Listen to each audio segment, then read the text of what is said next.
Hello and welcome to Universal Love Law. Today I'm going to be making a video for you guys regarding the narcissist empath dynamic on a spiritual level, okay?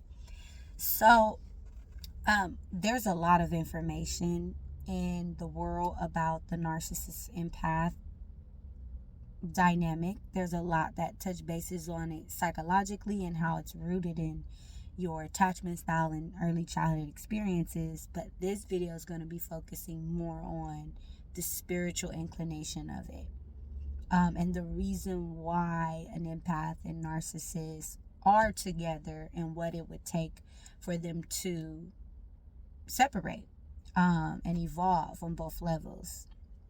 So this is going to be more metaphysical. So beyond this physical plane, what's happening in a higher dimension, what's happening with the soul and why they are attracted to the narcissist and why the narcissist is attracted to the empath. Okay? So first and foremost, I think I'm going to focus more on mirrors in this video because a lot of times we talk about the individual characteristics of the narcissist and the empath, not recognizing that there is something happening symbolic between the two that involves this mirroring effect. So the narcissist mirrors to the empath what the empath believes they are worth.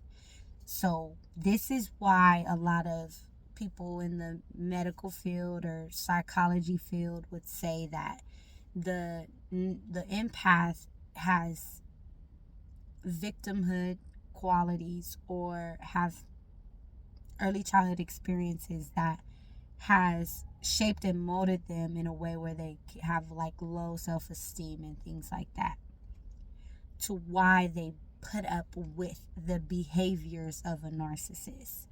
But if we were to not point the finger and blame, but add blame to both people, the empath lacks awareness of their own limitations. And the reason why they accept the abuse from the narcissist is because the narcissist is mirroring to the empath what the empath believes they are worth. So a lot of it deals with a lack of self-awareness, a lack of self-worth. When an empath changes their perspective through the death and rebirth of self, when the empath changes their perspective through a dark night of the soul, they recognize, not from a victimhood state, but from a higher evolved state, that they are willing participants in the dance between the empath and the narcissist, because they believed the witchcraft, the spellbinding that the narcissist was placing on the empath. So that is where they have a part to play in the confusion. Now, we love to talk about how dark and wrong the narcissist is, but they are serving a role in the awakening of the empath. And so through performative acts, they charm the empath to will them into their web. Secretly, the narcissist shames the empath because the narcissist doesn't understand how the empath still can love and still can care for the narcissist. After everything the narcissist does to the empath, they look at the empath as if they're ignorant, they're naive, they're gullible, they're stupid. And that's not the ultimate truth. The ultimate truth is there's a core wound deep inside of the narcissist, and the narcissist will stop at nothing to hide its insecurities.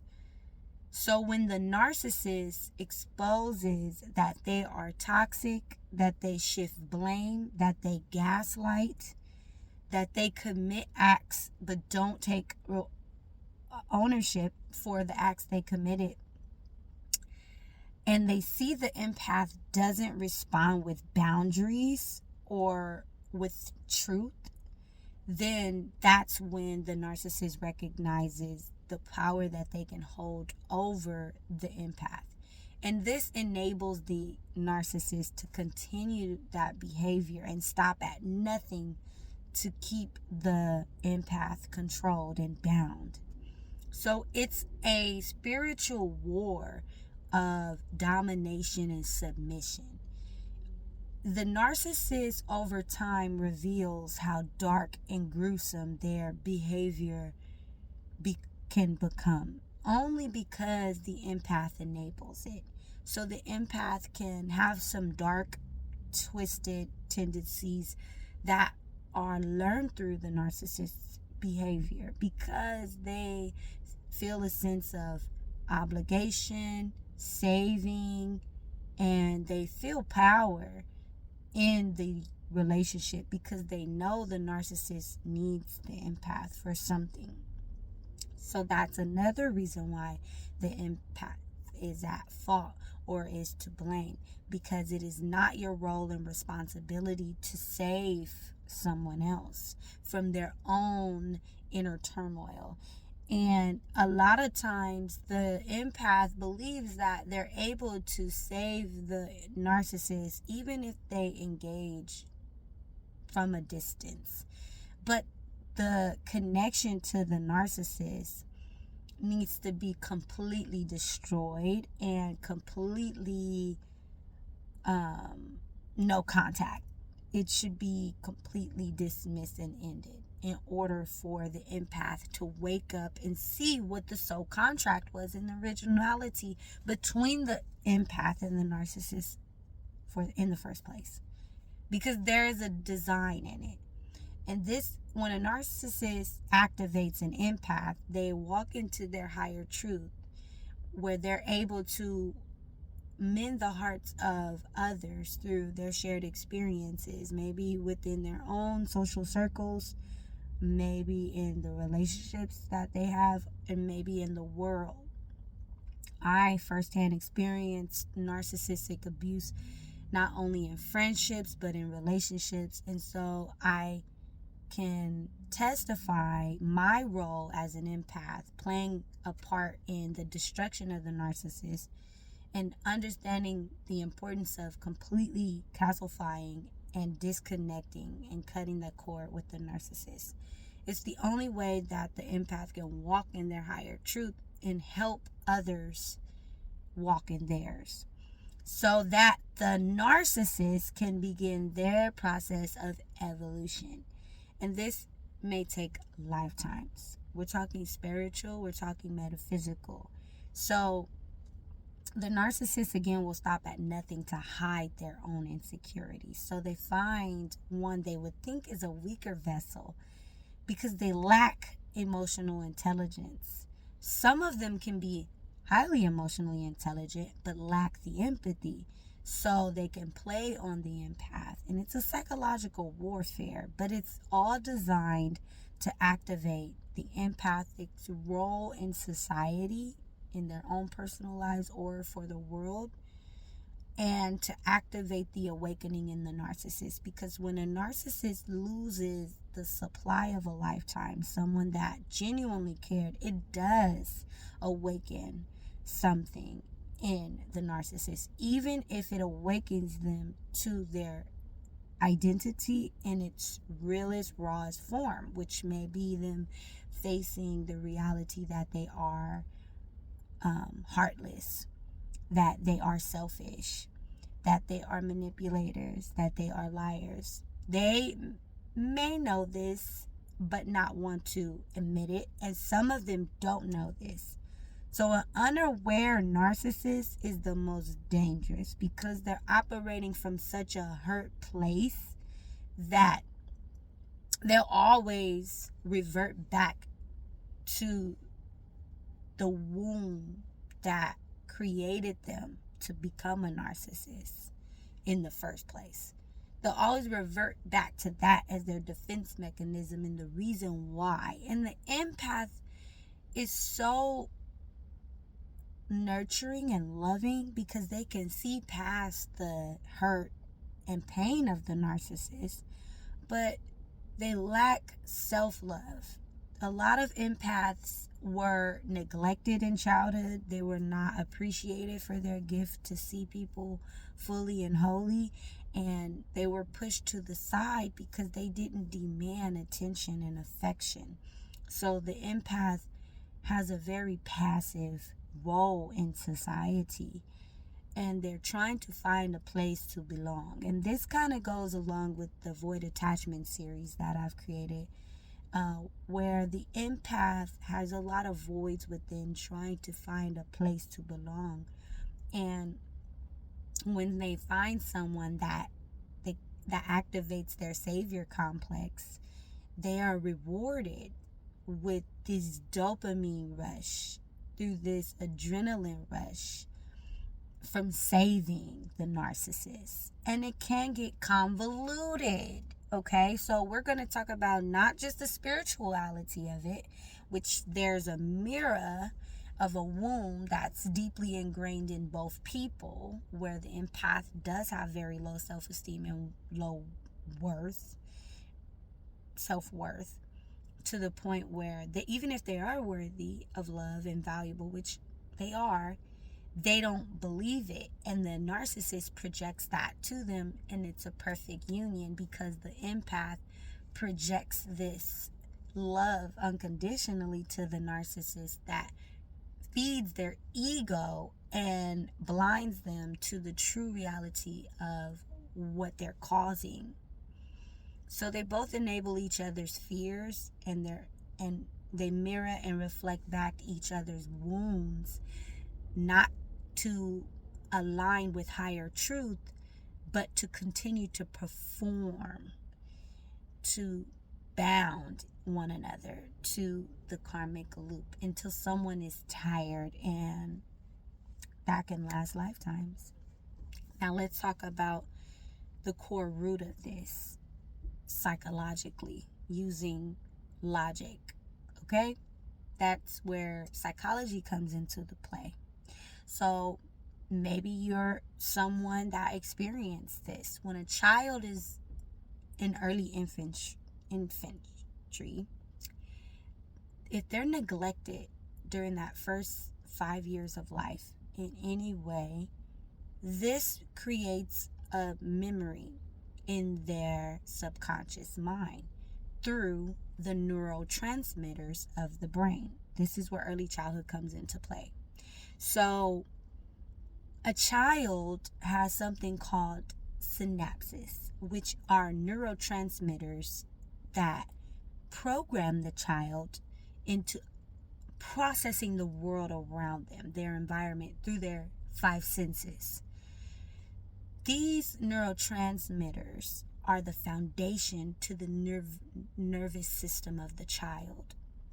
So if a child receives neglect, abandonment, abuse, malnourishment, shame, all of these things in a child can develop narcissistic or empathic. Well, the empath is already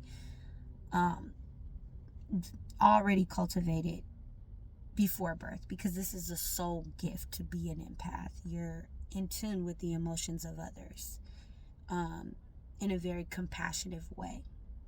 There are dark empaths, so different video. So the narcissist is developed from these neglectful, shameful, embarrassing experiences. They don't recognize this, right? The child doesn't, but the nervous system of the child is what's familiar to them. So as they age and grow up through adolescence and become young adults, if they were raised in toxic environments that were chaotic and that was not grounded in love and in peace, but in survival, then their nervous system is programmed to process chaos and toxicity as normal. And if they grew up witnessing parents or peers or their people in their environment reacting to chaos and calling it love, like being possessive, being controlling, being abusive, their nervous system normalizes that as a feeling of love.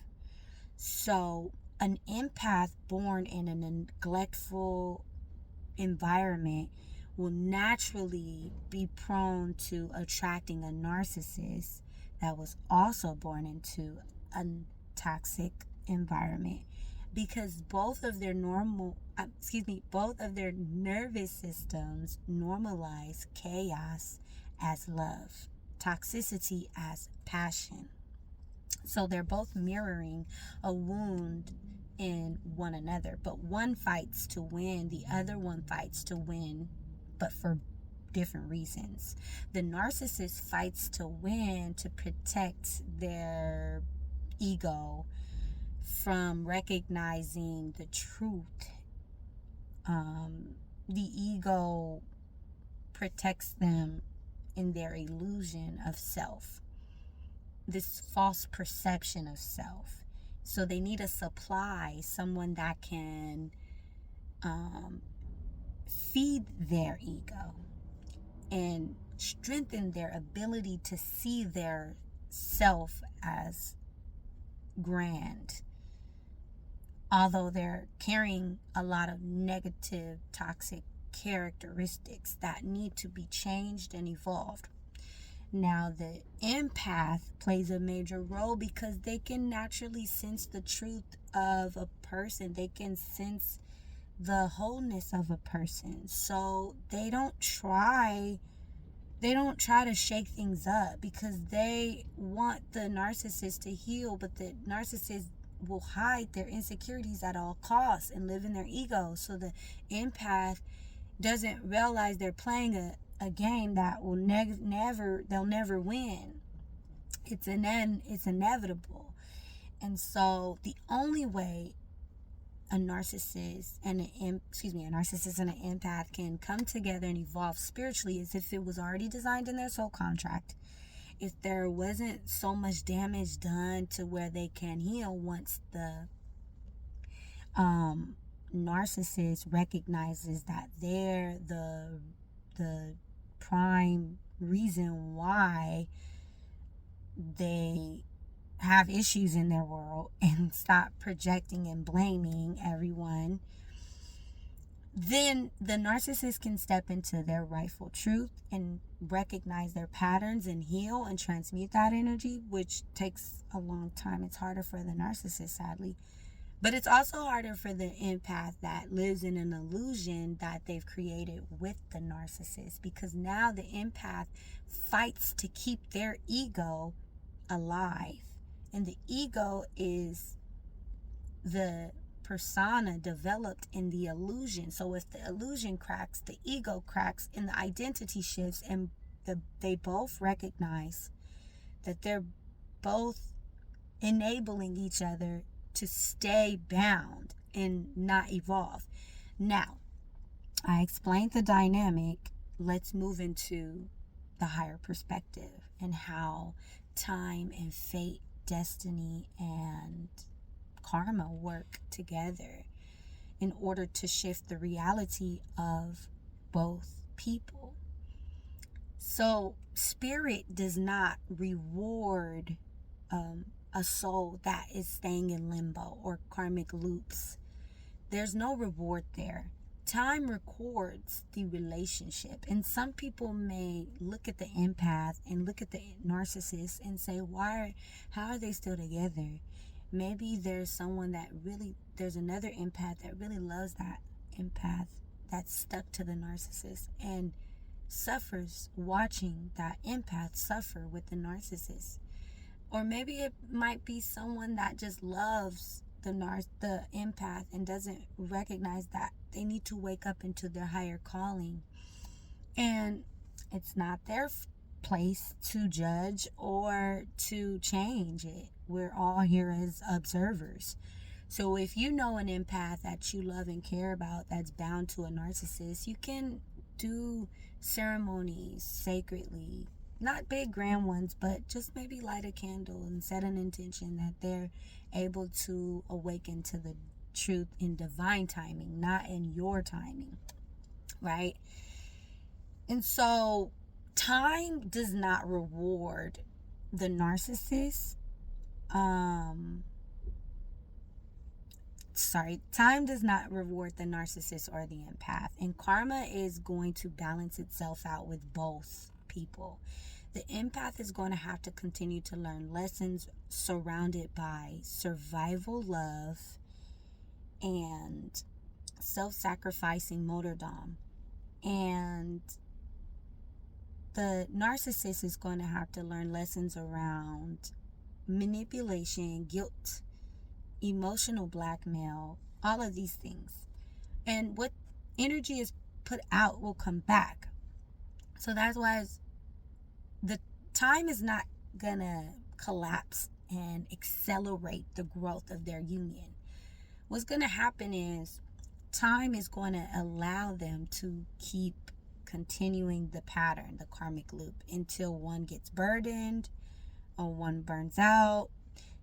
Now, if time recognizes that these people will not learn the lesson and evolve out of the karmic loop, then that's when the karma that's collected activates. Now, when time activates with karma, both parties will feel the rush. Time will slow down because time is a very powerful architect.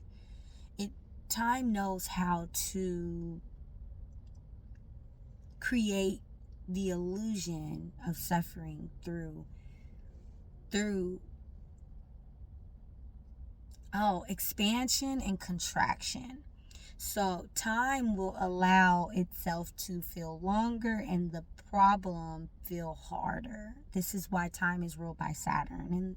And so they'll both recognize that they're in a losing battle, and they'll also be catalysts sent to both of them to evolve. That's why there are self-proclaimed narcissists coming out today, where they have a soul contract where they became narcissists in life because of what they've been through, recognized their issue, worked on it, practiced healing it. They're still narcissists, but they give information to the world. And these are the catalysts that come into narcissists' life to mirror their behavior, to help activate them. Maybe the empath might have a catalyst sent to them where they are able to see the mirror in themselves as well, where they're able to recognize the gift that was given to them and to recognize the pain that they're willingly submitting themselves to.